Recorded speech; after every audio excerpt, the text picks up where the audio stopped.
एक जगह बैकअप नहीं है सर, तो अब हम इस सेंटेंस को लिख के दिखा रहे हैं।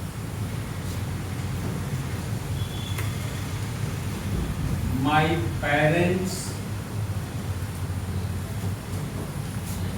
will always back up me। ये समझ में आया? फ्यूचर टेंस, मेरे मम्मी पापा हमेशा मेरा सहारा करेंगे, सहारा देंगे। मीनिंग को समझिए, मेरे पेरेंट्स विल ऑलवेज हमेशा बैकअप मी, मुझे समर्थन करेंगे, सहारा देंगे। फ्यूचर है। अब इसको क्वेश्चन में मैं कैसे बदल दूंगा देखिए। पहले इसको लिख लीजिए, ये जमाना ओल्ड है, ये हमारे जमाने में इस तरह से फ्रेजल वर्ड पूछते थे। आपका जमाना बदल गया, सैलरी हो गई 70,000 प्लस, तो इसी में थोड़ा सा फेर बदल है। देखिए क्या करो, मैंने क्या किया, बैक के बाद मी को जोड़ दिया और प्रीपोजिशन को लास्ट में। और देखिए यहाँ पर मिला के देखिए, यहां से मिलाइए। बैक कौन सी है? वर्ब। मी क्या है? ऑब्जेक्ट। और अब क्या है? प्रीपोजिशन। तो कभी कभी मेन वर्ब के बाद ऑब्जेक्ट आएगा और उसके बाद प्रीपोजिशन। और ये प्रीपोजिशन की पहचान हमने बताया है किसको? मेरे माँ बाप किसको सहारा दें? मुझको। तो वर्ब के बाद ऑब्जेक्ट डाल देता है और प्रीपोजिशन को आगे कर देता है। वही ना किया है ऊपर में। तो कभी कभी ऐसा भी फिल इन द ब्लैंक्स में रहेगा। अब एक और फ्रेजल वर्ड का दीदार किया जाए, बियर विथ। तो बियर का कितना मीनिंग जान दो, बताओ तो। बियर मैंने भालू मत, चलो बियर का पहले मीनिंग बताया। बियर का हमें मीनिंग चाहिए।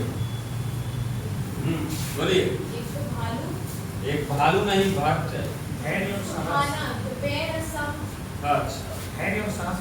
अच्छा ठीक है, ले लो जन्म लेना या जन्म देना। जन्म लेना और जन्म देना नहीं जानते थे ना?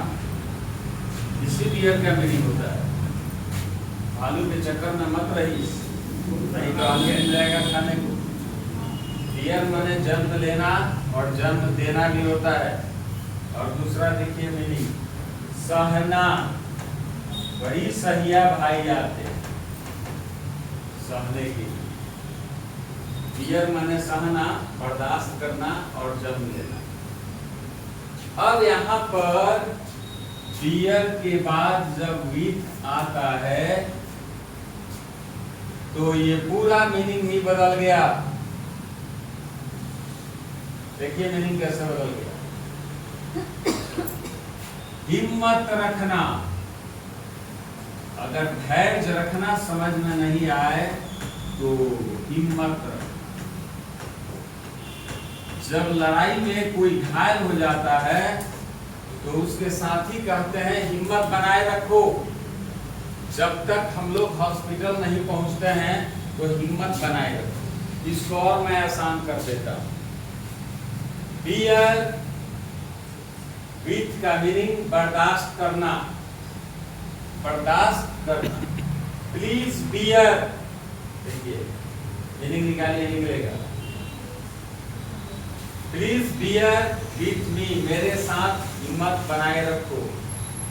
और ए मोमेंट, पल भर के लिए, क्षण भर के लिए मेरे साथ धैर्य बनाए रखो, हौसला बनाए रखो। कब तक के लिए? पल भर के लिए। तो बियर का मतलब यहाँ मैंने लिख दिया जन्म लेना, जन्म देना और सहना। तो मैंने फ्रेजल वर्ब का एक रूल बताया है कि वर्ब के बाद जब प्रीपोजिशन